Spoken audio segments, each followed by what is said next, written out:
और अब बात तेहरान की। तेहरान में दरअसल हमास ने अपने नए नेता के नाम का ऐलान कर दिया। इस्माइल हानिया के बाद अब उत्तराधिकारी को भी घोषित कर दिया गया है। गाजा की कसाई के नाम से जो कुख्यात है याह्या सिनवार, अब उसे हमास का नया चीफ बना दिया गया है। रिपोर्ट देखिए।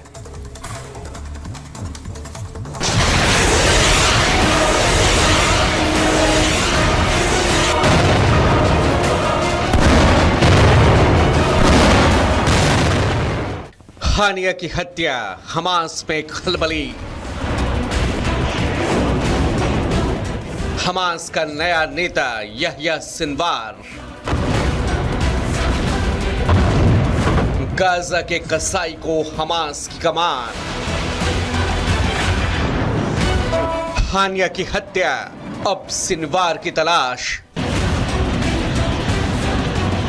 तेहरान में हमास के राजनीतिक विंग के प्रमुख इस्माइल हानिया की सनसनीखेज हत्या के बाद हमास ने सिनवार को उसका उत्तराधिकारी घोषित किया है। वो सिनवार जो गाजा के कसाई के नाम से भी कुख्यात है, उसे हमास ने हानिया के बाद कमान सौंपी है। याह्या सिनवार बेहद बेरहम माना जाता है और 7 अक्टूबर को इजराइल पर हुए बेरहम और क्रूर हमले का मास्टरमाइंड भी। इजराइल पर हमले के बाद से सिनवार लगातार अंडरग्राउंड है और हमास को जिंदा रखने की कोशिशों में जुटा है। गाजा में रहते हुए सिनवार लगातार इजराइल पर पलटवार में जुटा है। सिनवार ईरान का करीबी है और हमास के कट्टरपंथी समूह का नेतृत्व करता है। ऐसा माना जाता है कि याह्या सिनवार इजराइल के उस सूची में सबसे टॉप पर है जिसे इजराइल खत्म करना चाहता है। हमास ने एक बयान में कहा कि उसने इस्माइल हानिया की जगह लेने के लिए सिनवार को अपने राजनीतिक ब्यूरो का प्रमुख नियुक्त किया है। इस्माइल हानिया की पिछले हफ्ते ईरान में एक कथित इजरायली हमले में हत्या की गई थी। 7 अक्टूबर को दक्षिणी इजराइल में हुए आतंकवादी हमले में 1200 लोग मारे गए थे और लगभग 250 लोगों को बंधक बनाया गया था। हमास के जिस समूह ने इजराइल पर हमला किया था, उसका नेतृत्व याह्या सिनवार ने ही किया था। 1962 में गाजा में सिनवार का जन्म हुआ। खान यूनुस के शरणार्थी शिविर में याह्या सिनवार पैदा हुआ। 2017 में गाजा में सिनवार को हमास का नेता चुना गया। हमास के सुरक्षा तंत्र के सह संस्थापकों में से एक याह्या सिनवार को माना जाता है। सितंबर 2015 में याह्या सिनवार को अमेरिका ने आतंकवादी घोषित किया। इस्माइल हानिया और मोहम्मद दाइफ की हत्या के बाद से सिनवार के पीछे इजराइल हाथ धोकर पड़ा है। इजराइल को सबसे बड़ा दर्द देने वाले सिनवार को हमास का नया नेता जरूर चुन लिया गया है, लेकिन सिनवार कब तक इजराइल को चकमा दे पाएगा, ये कहना मुश्किल है। फिलहाल इजराइल ने सिनवार की तलाश में गाजा को मलबे के ढेर में जरूर तब्दील कर दिया है। Bureau report, Republic Bharat. की धमकी का किया था पोस्ट भीमसेना का जिलाध्यक्ष आरोपी पंकज। बुलंदशहर में ग्रामीणों ने एक हमलावर को पकड़कर की उसकी धुनाई। वीडियो हुआ वायरल। 2 बाइकों पर आए थे आधा दर्जन हमलावर। अंबेडकर नगर में गोकशी के ठिकानों पर पुलिस ने की छापेमारी। 3 गो तस्करों को पुलिस ने किया गिरफ्तार, भेजा जेल। बदायूं डीएम की डीपी लगाकर तहसीलदार से 50,000 की ठगी। श्रीलंका के नंबर से तहसीलदार सुरेंद्र सिंह ने उनसे ठगी हुई। तहसीलदार ने साइबर क्राइम थाने में दर्ज कराया मुकदमा। उधर जौनपुर में पुलिस और बदमाशों के बीच हुई मुठभेड़। गोली लगने से 2 बदमाश हुए जख्मी। एक सिपाही को भी गोली लगने से वो हुआ जख्मी। 2 बदमाश मौके से हुए फरार। जौनपुर में जेसीबी छोड़ने के लिए लात घूसे दरोगा गिरफ्तार। एंटी करप्शन टीम ने दरोगा को 10,000 घूस लेते हुए गिरफ्तार किया।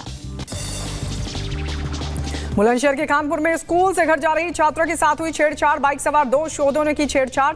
विरोध करने पर मारपीट की। पुलिस ने दोनों आरोपियों को धर दबोचा। पेरिस ओलंपिक में भारत का एक और मेडल पक्का हो गया। कुश्ती में फाइनल में पहुंची विनेश फोगाट। क्यूबा की रेसलर को 5-0 से हराया। आज फाइनल खेलेंगे विनेश फोगाट। पेरिस ओलंपिक में भारत को गोल्ड मेडल की बढ़ी आस। जेवलिन थ्रो के फाइनल में पहुंचे नीरज चोपड़ा। पहले ही थ्रो में 89.34 मीटर दूर फेंका भाला। 8 अगस्त को होगा फाइनल मुकाबला। हानिया की मौत के बाद यहां सिनवार बना हमास का नया लीडर। इजरायली हमले का था मास्टरमाइंड। आतंकी संगठन हिजबुल्लाह ने इजराइल पर किया ड्रोन से हमला। ईरान भी इजराइल से युद्ध के लिए तैयार। सूत्रों के हवाले से खबर, सुलेमानी फोर्स तैयार कर रहा है ईरान। इजराइल के आयरन डोम ने हिजबुल्लाह के 3 रॉकेट को किया नष्ट। गाजा पट्टी से किया गया था इजराइल पर हमला। इजराइल ने दक्षिण लेबनान पर किया ड्रोन अटैक। हिजबुल्लाह के वेपन स्टोरेज को किया गया नष्ट। लेबनान में हिजबुल्लाह ने इजराइल को दी धमकी, कहा कि हनीह की मौत का लेंगे बदला। दक्षिणी लेबनान में हिजबुल्लाह की इमारतों पर आईडीएफ का हवाई हमला। हिजबुल्लाह की दक्षिणी फ्रंट इकाई से जुड़ी एक इमारत को निशाना बनाकर किया गया अटैक। और इधर हिजबुल्लाह ने पिछले 300 दिनों में इजराइल पर हुए हमले का वीडियो जारी किया। हिजबुल्लाह ने वीडियो जारी कर इजराइल को धमकाया। कमला हैरिस ने मिनेसोटा के गवर्नर टिम वॉल्स को उपराष्ट्रपति पद के उम्मीदवार के रूप में चुना। 60 साल के टिम वॉल्स जो एक मिडवेस्टर्न गवर्नर, सैन्य दिग्गज और यूनियन समर्थक हैं। बांग्लादेश हिंसा पर अमेरिका की कड़ी नजर। व्हाइट हाउस के सचिव ने किया दावा, हमले में मारे गए लोगों के प्रति जताई संवेदना। अमेरिका के फ्लोरिडा में अनियंत्रित कार रेलिंग से जा टकराई। हादसे में 9 लोगों की मौत की खबर। एक युवक हुआ जख्मी।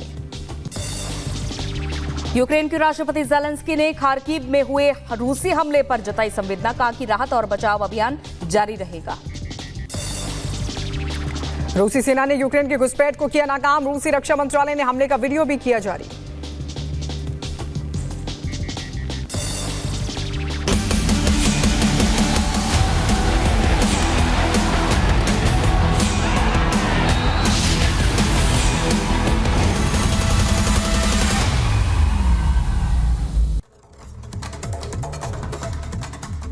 और अब बात करते हैं पेरिस ओलंपिक्स की, क्योंकि भारत का पराक्रम लगातार देखा जा रहा है और कुश्ती फाइनल में पहुंच चुकी है विनेश फोगाट। विनेश फोगाट ने क्यूबा खिलाड़ी को मात दी और 5-0 से हराया। फोगाट का मेडल पक्का माना जा रहा है। तो आज फाइनल मुकाबला होगा ओलंपिक्स में विनेश फोगाट का, क्योंकि उन्होंने क्यूबा खिलाड़ी को पटखनी दी और 5-0 से उन्हें हरा दिया है। और जो कि अगर हम क्यूबा खिलाड़ी की बात करें तो वो गोल्ड मेडलिस्ट रही है, लेकिन इसके बावजूद विनेश फोगाट ने उन्हें पटखनी दे दी और वो फाइनल मुकाबले में आखिरकार पहुंच चुकी है। और विनेश से देश को गोल्ड की उम्मीद है और ऐसे में हर तरफ बधाइयों का तांता लगा हुआ है। विनेश फोगाट के लिए चारों तरफ से बधाइयां आ रही है और साथ ही साथ ये भी देखा जा रहा है कि फाइनल में विनेश फोगाट अब पहुंच चुकी है तो गोल्ड भारत की झोली में आकर के गिरेगा, ये उम्मीद जताई जा रही है। 2 तस्वीरें आपके सामने। फाइनल में फोगाट पहुंच चुकी है और इसके बाद बधाइयों का लगातार तांता लगा हुआ है। क्या विपक्ष क्या पक्ष, सभी बधाइयां दे रहे हैं विनेश फोगाट को। और ऐसे में देखना होगा कि विनेश फोगाट क्या गोल्ड ला पाती है भारत के लिए, क्योंकि उम्मीद तो यही जताई जा रही है जिस तरीके से उन्होंने पटकनी दी है अपनी प्रतिद्वंदी को।